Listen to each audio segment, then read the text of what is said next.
Voilà, alors comme promis, je vais vous représenter les quelques postures qu'on a pu faire il y a quelques jours, donc des postures plutôt de restauration, restaurative, thérapeutique, de guérison. Donc par opposition à certaines familles de postures qu'on fait en yoga qui sont dites actives, les postures restauratives elles sont passives, donc tous les groupes musculaires, tous les muscles sont relâchés, décontractés, et c'est par l'effet de matériel, de bolster, de plaques, de couverture qui appuient sur certaines parties du corps qu'on obtient des effets. Et grâce à ce matériel qu'on positionne sur le corps ou en dessous du corps, on obtient des mouvements organiques, des mouvements à l'intérieur qui, quand les postures sont tenues pendant un certain temps, provoquent des effets bénéfiques. Voilà, en préambule, juste quelques petits points. Alors d'abord, au niveau du moment de la pratique, on ne pratique pas le ventre plein. Donc il faut avoir pris son repas au plus tard 3 heures avant. Et donc ce qui fait que idéalement une pratique restaurative elle aura plutôt lieu soit à 17h, 18h quand on a mangé vers midi, 13h, soit le soir avant de se coucher. Et c'est d'ailleurs particulièrement approprié pour préparer la phase de sommeil. Donc, vu que ça calme aussi le corps et l'esprit. Voilà, donc quand on se prépare pour sa séance, on s'installe sur un tapis ou en tout cas une surface qui est plutôt confortable, pas agressive pour le corps, un petit peu molle. Chez nous, dans une petite salle, il y a ce grand tapis vert ou le tapis orange enroulé qui est à côté aussi. Et on prépare son matériel à porter. Alors le matériel il est composé de bolsters, c'est ce genre de choses-là, de couverture. Et on verra en fait que la couverture finalement c'est un matériau qui peut remplacer beaucoup d'autres pièces si on n'en a pas. Par exemple si on roule la couverture, on obtient une sorte de bolster un peu moins épais. Si on empile plusieurs couvertures, on peut obtenir comme un effet de plaque. Ici j'ai des plaques en liège. Là donc c'est plutôt la dureté du matériau qui change. Et voilà, on peut la plier de différentes manières. Ça c'est le pliage standard, mais on peut aussi le plier une fois en deux comme ceci, ou dans le sens de la longueur en trois pour obtenir différents effets. Donc le cas échéant, le bolster peut être remplacé par des couvertures. Ici on a aussi une sangle, alors la mienne elle est assez longue, elle fait 2,50 m mais elle existe en plus petit modèle, et des petites poches de sable pour mettre dans les mains pour créer du poids. Et moi j'ai ici un bandeau pour les yeux que j'ai reconstitué avec une chaussette et que je vous ai laissé à la maison. Voilà. Donc hop, je vais enlever mon matériel, le mettre de côté. Hop là. Alors ce qu'il faut savoir aussi, c'est qu'à aucun moment les postures sont censées créer une douleur, ça c'est sûr. C'est-à-dire tout ce qui est douleur vive, pincement, mal de dos, dans ce cas-là il faut arrêter. Et même si ensuite on sent des douleurs pendant la nuit, le matin, le soir, il faut essayer d'analyser la pratique précédente et se demander si elle a pu être cause de ces douleurs. En tout cas, les postures doivent être comme un minimum intenses pour être sûr que voilà, il se passe quelque chose, mais toujours proportionné à sa forme du jour, à comment on se sent, jusqu'où on peut aller, ses craintes, ses peurs, ses blocages, etc. Ouais. On va commencer par la posture essentielle, qui est la posture d'ouverture de cage thoracique. Donc pour ça, je peux commencer par préparer mon bolster sur le tapis. Alors le bolster que je vous ai laissé, le bolster jaune, il est un peu moins rempli que celui-là. Donc par exemple, on peut faire en sorte qu'il y ait plus des grains qui sont à l'intérieur, qui aillent vers le fond, pour créer un dénivelé et libérer un peu la partie de devant. Parce que l'idée, ça va être de venir positionner les fesses à proximité du bolster pour ensuite se coucher sur le bolster. Donc on voit que ici, plus le bolster est gonflé à cet endroit, plus la pente va être raide pour le bas du dos. Donc deux manières d'atténuer ça, soit en créant cette pente naturelle en jouant avec la répartition des grains à l'intérieur du bolster, soit éventuellement en avançant les fesses un petit peu plus loin. Et dans ce cas-là, on voit que le point de contact avec le bolster étant plus haut, la pente est un peu moins raide. Mais bon, l'idée c'est quand même de venir soutenir les lombaires assez proches. Éventuellement, si le dos est trop fragile, on peut aussi prendre une couverture, et cette couverture la déplier une fois, puis la plier en trois, comme un courrier qu'on met dans une enveloppe. Et en la plaçant derrière soi, on voit qu'on fait ici là, un bolster beaucoup plus petit, quoi. Et si là je me couche, j'ai déjà cet effet de creusement et de support dans les lombaires. Hop là. Donc nous on va partir avec le bolster parce qu'a priori vous avez réussi tous les deux à le faire. Donc première étape, on place le bolster. Moi je suis obligé de mettre une rallonge pour la tête parce que je suis trop grand, mais je pense que vous, il n'y en a pas besoin. Puis on prend la couverture dans son format initial, donc c'est-à-dire plié en 4 comme ceci, et je la plie encore une fois en 2. Les couvertures, elles ont un bord rond, c'est ce bord-là, et un bord qui comporte tous les plis, et donc on veut pas voir les plis sous la nuque, donc on met la partie ronde face à soi. Et dans toutes ces postures qu'on va faire, ce qu'on veut, c'est avoir la nuque complètement supportée, donc la couverture doit vraiment venir à la rencontre de la nuque et ne pas laisser d'espace. Donc là, plusieurs possibilités. Ben voilà, si vous êtes raide de la nuque, on peut rajouter encore une couverture supplémentaire. Ici, voire autant qu'il en faut, une troisième, en variant les formats, comme ceci. Moi j'en mets que 2, ça va suffire largement pour moi. Puis éventuellement, on peut prendre la ceinture. Hop là. Et ici, créer une boucle simple, comme si c'était une ceinture de pantalon. Hop là. On la boucle une fois, 2 fois. Puis je la serre. Là, donc je prépare cette ceinture que je vais mettre sur les pieds et que je ne pourrai pas mettre une fois que je serai couché. Donc, je m'installe le dos près du bolster. Je ramène les autres éléments en proximité, les poids pour les mains et les poids pour les yeux, que je puisse les attraper une fois que je serai couché. Je plie les jambes et je passe la sangle entre mes pieds. Puis je peux garder pour l'instant les jambes pliées et je m'amortis avec les mains vers l'arrière et je fais en sorte que mon bas du dos épouse bien le bolster et je viens progressivement me coucher. Si là par exemple on se rend compte que le bolster est trop bas, on peut encore rajouter une couverture supplémentaire comme ceci, en enlevant les couvertures pour la tête, pour créer un dénivelé supplémentaire. Voilà, j'en ai pas besoin. Donc, je me repositionne, je mets les 2 mains à proximité des hanches et je m'amortis doucement en descendant vers l'arrière. Et au fur et à mesure, je vais me coucher sur le bolster, puis je peux passer sur les avant-bras, jusqu'à lâcher complètement le haut du corps. À ce moment-là, je prends les couvertures derrière moi, je les repositionne pour qu'elles soient bien en contact avec ma nuque. Normalement, maintenant, j'ai positionné ma ceinture de sorte à ce qu'elle tienne mes pieds, donc je peux relâcher mes pieds et ils ne tomberont pas complètement vers l'extérieur.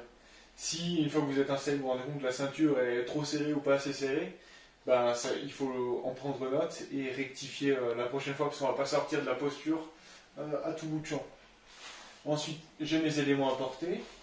Hop, je peux commencer par mettre à proximité, le bandeau sur les yeux. Puis à tâtons, je cherche un sac et l'autre sac, et je les répartis dans chaque main. Donc je mets bien les paumes vers le plafond. J'essaie de faire en sorte que le dos de mes mains soit bien à plat, et que du coup mon pouce se rapproche autant du sol que mon petit doigt. C'est-à-dire on ne veut pas avoir les mains qui sortent vers le corps, on veut plutôt avoir les épaules et les bras qui roulent vers l'extérieur. Donc on peut initier ce mouvement avec les bras vers l'extérieur pour vraiment ouvrir la cage thoracique.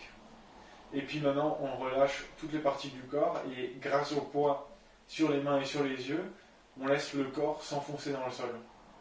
Donc les jambes doivent être relâchées aussi, les pieds sont verticaux, ils ne pointent pas, et tout le corps est détendu. Donc là, on sent bien le support du bolster sous les lombaires, qui permet ce mouvement organique et de créer l'effet chute d'eau au niveau du bassin. Puis une fois qu'on est dans cette posture, on va pratiquer une respiration tranquillisante. C'est une respiration où on inspire lentement. et on expire encore plus longtemps. Donc la règle, c'est à minima d'expirer plus longtemps que ce qu'on a inspiré. On peut éventuellement appliquer un ratio de 1 sur 2. Donc expirer 2 fois plus longtemps que ce qu'on a inspiré. Par exemple, inspirer pendant 4 secondes, expirer pendant 8 secondes. Et ça a un effet calmant sur le cerveau en stimulant le système parasympathique. Et on peut rester dans cette posture 3 à 5 minutes, voire plus longtemps si on veut. Et pratiquer ces exercices de respiration.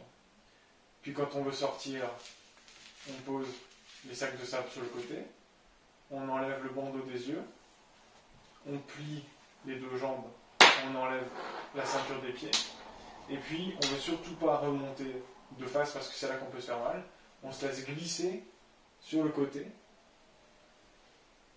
et une fois que notre dos est libéré, on peut repousser le bolster derrière nous pour retrouver de la place, et puis se redresser en passant par le côté. Puis revenir à 4 pattes et trouver un appui quelque part pour s'asseoir ou se relever. Évidemment, tout ça, on peut le faire sur le lit aussi, même comme si c'est mais comme c'est plus mou, voilà, ça serait un peu moins fort, mais ça marche aussi. Voilà, ça c'était pour le premier exercice, et ensuite on reste tranquille, on reste proche du sol et on se lève pas vite, et on reste encore calme un instant et on profite des effets de la posture. Donc là j'ai toujours l'installation qu'on a faite pour la première posture, et là on voit déjà qu'on peut faire un certain nombre de variations en changeant la position des jambes. Donc première possibilité, garder les jambes pliées comme Mamie l'avait fait la première fois pour atténuer l'effet sur le bas du dos. Ensuite avec les jambes tendues, ce qui est la posture normale traditionnelle. On peut aussi le pratiquer en tailleur. Alors pour ce faire, je suppose que si vous vous mettez en tailleur, vous allez avoir les genoux qui sont très décollés par rapport au sol. Et comme nous, ce qu'on veut, c'est que tout soit supporté. On va prendre deux couvertures. Donc elle est toujours pliée en deux, qui est le pliage de départ. Et on va la rouler pour faire un premier rouleau. Puis on va prendre la même couverture pliée en deux. Et également la rouler pour faire un rouleau. Ensuite, je me replace en mettant mes sacs de sable, mon bandeau pour les yeux à proximité. Je me mets en tailleur, les fesses contre le bolster. Si j'ai le bolster jaune, je peux m'assurer que j'ai créé une pente au niveau des lombaires pour que ça soit plus doux au moment de se coucher. Et puis je vais venir glisser un rouleau sous le genou gauche et l'autre rouleau sous le genou droit. Si jamais c'est toujours, les genoux ne sont toujours pas en contact avec la couverture, on peut mettre deux serviettes ensemble, deux couvertures ensemble, pour doubler l'épaisseur et faire un rouleau 2 fois plus épais, ce qui demande du coup 2 fois plus de couverture. Donc cette fois je suis bien en tailleur, et pareil je m'amortis avec les bras pour venir progressivement me coucher. Puis je positionne la couverture bien sur la nuque pour être supporté. J'ouvre mes bras que je laisse tomber de part et d'autre du corps, paume vers le plafond. Je détends mes doigts et je détends l'intégralité de mon corps. Et je profite de l'ouverture de cage thoracique dans cette posture et du support pour le dos et pour les reins, pour me décontracter. Puis je pratique à nouveau cette respiration où j'allonge l'expire par rapport à l'inspiration. Puis quand j'ai fini, hop, je ramène les 2 pieds à plat sur le sol. J'enlève la couverture à ma gauche et puis je me laisse glisser sur le côté gauche pour revenir à 4 pattes. Alors, tant qu'on est avec le bolster, une autre posture que je peux vous proposer, c'est une posture où cette fois, on ne va pas créer de la pente au niveau du bassin, mais au niveau des épaules. C'est-à-dire, on va commencer à aller vers les inversions, où on surélève la partie inférieure du corps par rapport à la tête. Une première position. L'idée, ça va être de placer un support sous le sacrum. Donc, première possibilité, c'est de prendre simplement une couverture. Donc, je m'assure que le pliage soit toujours correct. Je la plie encore une fois en 2 pour obtenir un petit format. Je m'allonge sur le dos en m'amortissant avec les bras. Puis, je place les pieds à plat.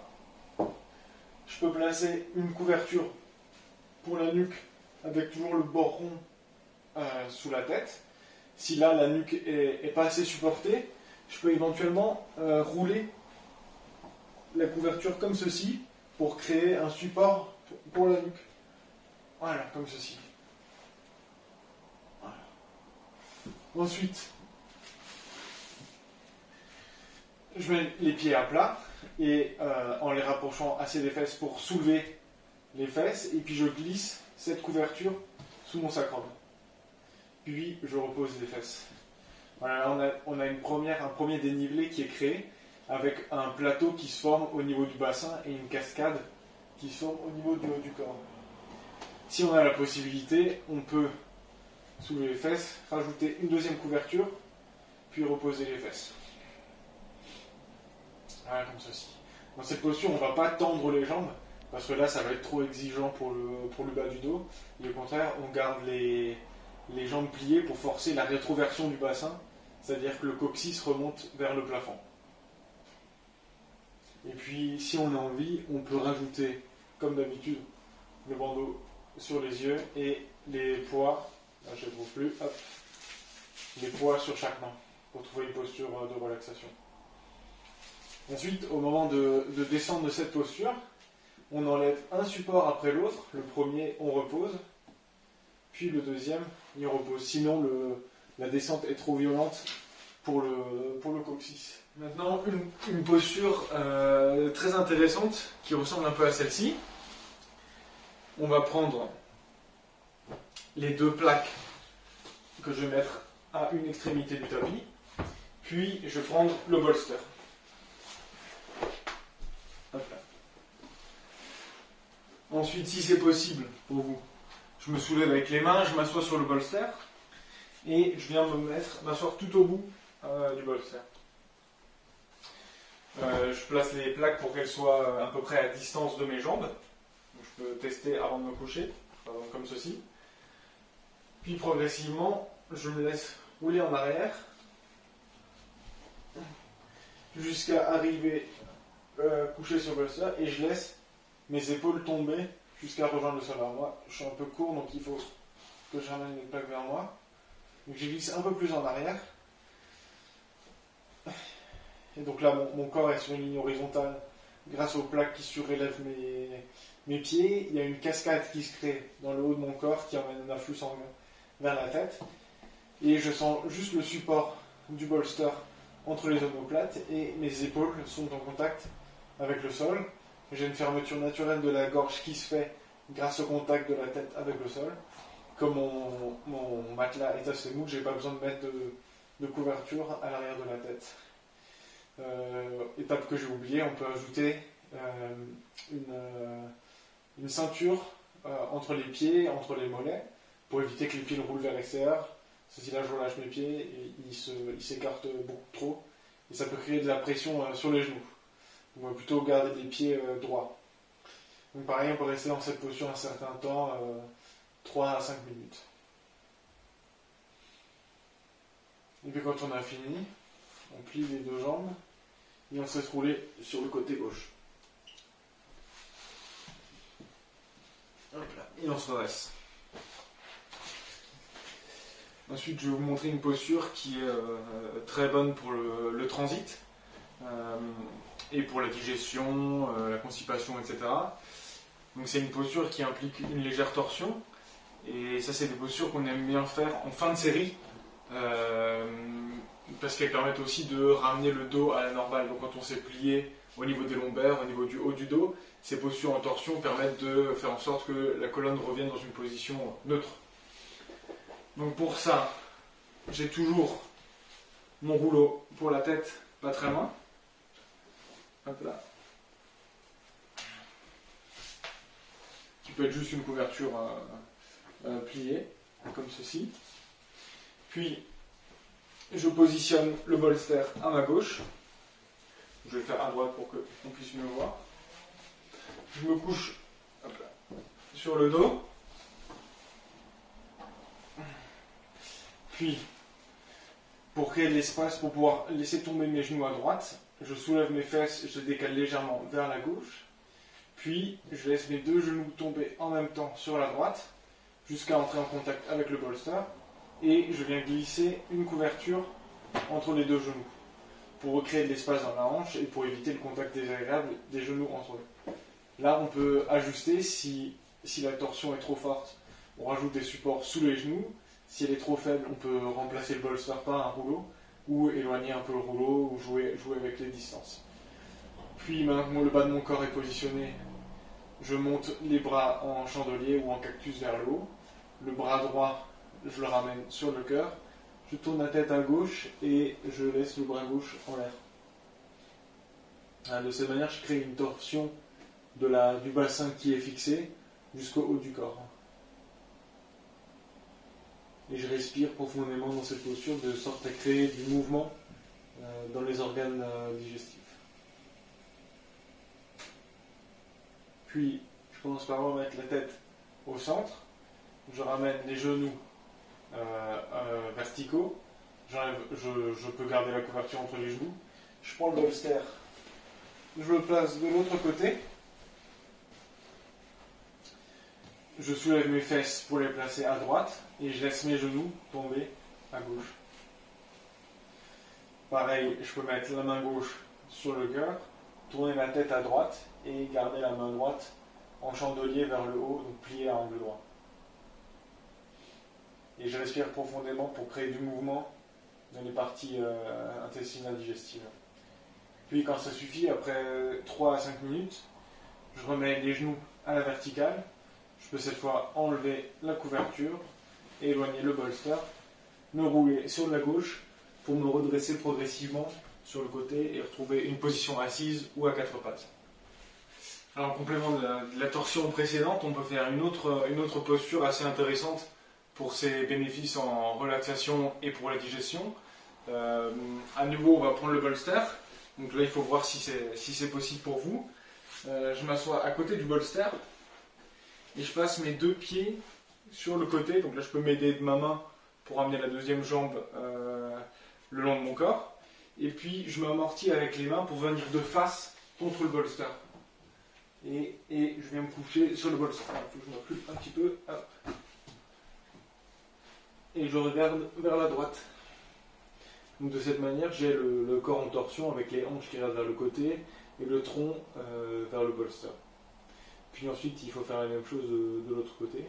Éventuellement, si le bolster est trop bas, comme je l'avais indiqué en introduction, je prends une couverture que je plie en 2 pour venir rehausser mon bolster autant de fois que nécessaire. Puis je me repositionne le long du bolster et je me couche. Voilà, comme dit, hop, si besoin, je mets encore une couverture en plus. Et là, vraiment bien haut pour pouvoir accueillir confortablement. Et ici, on voit que la pente elle est trop raide pour venir s'appuyer. Donc je crée un escalier en avançant un petit peu la couverture d'après pour accueillir le haut de mon corps qui a plus de mal à se plier que le bas de mon corps. Voilà, mais idéalement, si possible, on essaie de se coucher contre le bolster de départ, sans les couvertures. Voilà, ensuite à reproduire de l'autre côté avec le même positionnement. Voilà, je vais encore vous montrer une posture que mamie fait le matin qui peut être pas mal aussi. Quand on est encore sur le dos, on peut ramener les 2 genoux à la poitrine, donc soit en attrapant sous les genoux s'ils sont trop loin, soit en attrapant sur les genoux si c'est possible, voire carrément en serrant les genoux ensemble avec les mains. Et puis ensuite, on peut faire des petits mouvements de gauche à droite pour masser les lombaires et un peu de bas en haut, ou carrément des ronds pour détendre le bas du dos et les lombaires. Ça, c'est aussi un mouvement qui va créer du mouvement justement dans les organes digestifs et permettre l'évacuation. Ensuite, un exercice intéressant qu'on peut faire ou couché ou assis, c'est de masser de façon circulaire les intestins pour faciliter l'évacuation et de créer comme à l'instant des mouvements asymétriques, par exemple en ramenant aussi un genou vers le ventre de sorte à comprimer une partie des intestins, puis l'autre genou, pourquoi pas en gardant le pied au sol, Donc ces massages, on peut les faire de façon circulaire avec les doigts tout le long de l'intestin pour créer un mouvement extérieur et impulser un mouvement intérieur. Ok, maintenant je vais vous montrer deux postures qui se font à l'aide d'un mur. Donc il faut placer son tapis de façon perpendiculaire au mur. C'est déjà la configuration qu'il y a dans notre petite salle de sport, donc tout va bien. Alors deux possibilités. Alors idéalement, la posture qu'on aimerait faire, c'est une posture où on rapproche ses fesses le plus possible du mur en étant assis de côté, puis en se couchant, on vient lever les pieds le plus proche possible du mur et de façon verticale. Donc là on voit que moi je suis encore un peu loin, donc j'essaie de tricher un peu en ramassant mes fesses, et sinon il faut que je me relève et que je me rassois en me plaçant encore plus proche du mur. Donc ici mes jambes sont tendues, mes pieds sont pointés, et j'ai le coccyx qui roule vers les pieds en rétroversion, et j'essaie à nouveau d'éloigner le sommet de mon crâne de mes fesses en créant une extension dans la colonne. Les paumes de mes mains sont dos au sol, et je peux me laisser le sang remonter dans le haut de mon corps grâce à la gravité. Si cette posture est trop complexe, ce qu'il faut faire, c'est éloigner les fesses du mur. Pour ceci, on peut placer une couverture sur le tapis qui viendra accueillir notre sacrum, donc on peut s'asseoir dessus, tourner ses jambes vers le mur, et puis se laisser glisser en arrière, de sorte à avoir le sacrum supporté sur la couverture, mais les épaules en dehors, ce qui va déjà créer cette pente vers la tête, et donc un dénivelé supplémentaire. Puis ensuite, je peux soit placer mes jambes à angle droit, soit tendre mes jambes selon ce qu'on préfère. Et dans ces positions-là, je vais bien m'assurer de ne pas creuser le bas du dos, donc de bien plaquer le bas du dos contre les couvertures dans cette rétroversion du bassin qui emmène le coccyx vers le haut, et ne pas cambrer le dos. Puis je peux de nouveau lâcher mes mains et placer les sacs de sable sur les yeux et dans les mains. On peut aussi éventuellement mettre les pieds sur une chaise, avec le coin de la chaise qui vient supporter le dessous des genoux. Puis quand on a terminé, on plie les deux genoux et on roule sur le côté. Ensuite, je vais vous parler de la posture de restauration, posture restaurative par excellence, qui est la posture de relaxation couchée. Donc cette fois sans dénivelé ni pour le bas du corps ni pour le haut du corps. Donc pour ça, on prend notre couverture pliée en deux, on fait un petit rouleau pour la tête, à moitié à peu près à mi-distance, et on le positionne pour accueillir la tête. Ensuite, on prépare un second rouleau qui va se mettre sous les chevilles. Donc celui-là, il peut être quasiment roulé entièrement. Et je prends mon bolster. Le bolster, je le mets au niveau des genoux. Et puis, je vais pouvoir m'allonger. Hop, j'ai le bolster sous les genoux. Je peux mettre la couverture sous les chevilles. Puis, je vais m'allonger progressivement en m'amortissant toujours avec les coudes, jusqu'à ce que je puisse me coucher, hop, sur la couverture censée accueillir ma tête. Voilà, donc je récapitule. Une couverture en support sous la nuque et sous la tête, le bolster sous les genoux, les chevilles supportées. Alors là, on peut toujours ajuster pour que ça soit pile poil sous le creux des chevilles. Ensuite, je soulève la tête et je tire l'arrière du crâne vers l'arrière de sorte à créer plus de longueur. Et pareil, je lève mon coccyx et je fais la rétroversion du bassin pour essayer d'éloigner le coccyx de ma tête. Puis je tourne les deux mains vers le plafond, pousse plus vers le sol que les petits doigts, et puis je peux me relaxer dans cette posture. Si j'ai envie, je rajoute les poids et les bandeaux sur la tête que je n'ai plus à porter, ou qui sont là. Voilà, alors, le bandeau sur les yeux et le poids sur les mains. J'enlève les poids, hop, je plie mes jambes et je viens rouler sur le côté pour me redresser. Donc voilà pour une première séquence. Ces postures doivent être pratiquées dans l'ordre dans lequel elles ont été énoncées. c'est-à-dire en commençant par celle qui creuse le dos, puis en terminant par les torsions et les postures de relaxation jambes en l'air.